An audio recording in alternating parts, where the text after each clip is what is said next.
नमस्कार।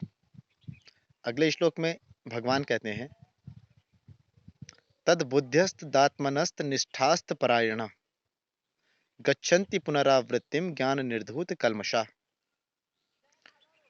इस श्लोक का अर्थ है, जब कोई मनुष्य अपनी बुद्धि, मन, श्रद्धा तथा शरण से भगवान में या परमेश्वर में स्थिर हो जाता है, तब वह उस पूर्ण ज्ञान से समस्त कल्मषों से शुद्ध हो जाता है और मुक्ति के पथ पर अग्रसर हो जाता है। अच्छा, अब बात करते हैं जो पहला वाक्य है कि भगवान में स्थिर होने का क्या मतलब है। मन, बुद्धि, श्रद्धा तथा शरण से भगवान में स्थिर होने का क्या मतलब है। मन, बुद्धि और श्रद्धा तथा शरण से भगवान में स्थिर होने का मतलब ये है कि जब हम अपनी इंद्रियों को, जो हमारी सेंसेस इधर-उधर भटक रही हैं, हमारी इंद्रियां इधर-उधर, हमारा मन, हमारे विचार, हमारी जो इंद्रियां हैं वो इधर-उधर भटक रही हैं। एक तो है कि हम उनको जबरदस्ती कंट्रोल करने की कोशिश कर रहे हैं। अपनी इंद्रियों को जब आ, मन कर रहा है कि किसी चीज को देखें, लेकिन हम नहीं देख रहे हैं, ये तो हो गई कंट्रोल करने वाली चीज। मन कर रहा है कुछ खाएं पर हम नहीं खा रहे हैं, तो ये तो हो गई नियंत्रित करने वाली चीज।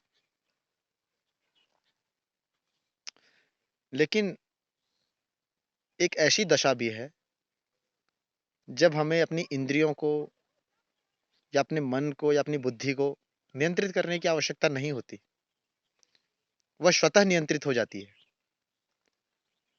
तो इसी को कहते हैं परमेश्वर में स्थिर होना। जब हम परमेश्वर में स्थिर हो जाते हैं तो हमारी इंद्रियां जो हैं, हमारी जो सेंसेस हैं, वो सेल्फ कंट्रोल हो जाती हैं, स्वनियंत्रित हो जाती हैं। हमें उनको कंट्रोल करने की आवश्यकता नहीं होती, वो इधर उधर भटकती ही नहीं है, भटक ही नहीं सकती। तो ये हो गया परमेश्वर में स्थिर होने का मतलब। अब बात करते हैं अगले वाक्यों की, अगले वाक्य की, जो जिसमें ये कहा गया है कि तभी मनुष्य पूर्ण ज्ञान प्राप्त करके समस्त कल्मशों से शुद्ध हो जाता है। समस्त कल्मशों से शुद्ध होने का मतलब क्या है कि हमारे हमारे जो मानसिक मन में जो द्वंद चल रहा होता है, जो मानसिक द्वंद है, हम जब चीजों को एज इट एज देखते हैं, जैसी वो हैं यथारूप में, जब हम चीजों को देखते हैं तो हमारे मानसिक रूप का जो द्वंद है वो समाप्त हो जाता है, वो विलीन हो जाता है।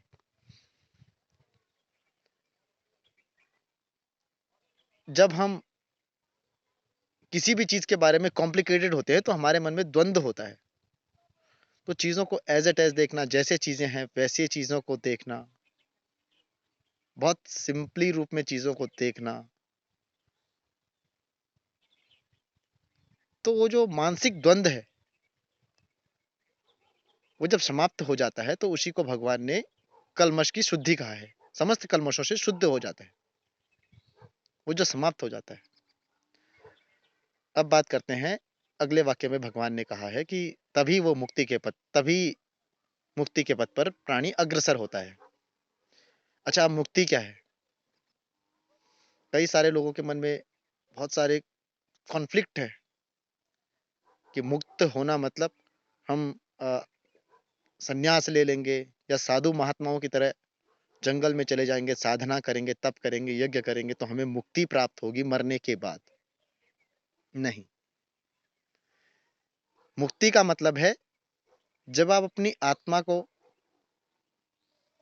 पृथक रूप में देखते हो, तो आप जो ये संसार के का माया जाल है इससे अलग हो जाते हो, तो वही मुक्ति की अवस्था है,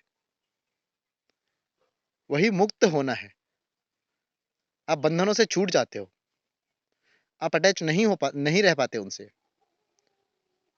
you are completely detach with the things.